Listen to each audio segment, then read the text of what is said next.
Alright, so in this problem, which is located in your lecture notes at the top of page 4 in chapter 28, so example C, we have a loop,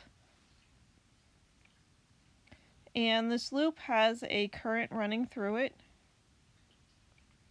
and it has a radius of 5 centimeters. And we want to know at the very center,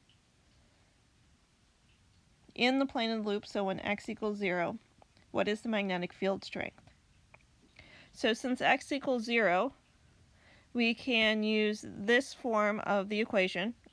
Remember, A and R, the radius of the loop, are the same thing.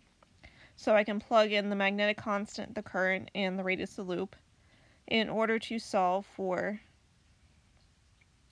the magnetic field strength. And then ask in part B, what would happen to the magnetic field strength if you increase x?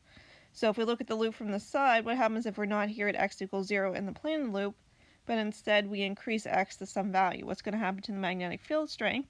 So since x is in the denominator, that would mean that the magnetic field strength would decrease as x increases.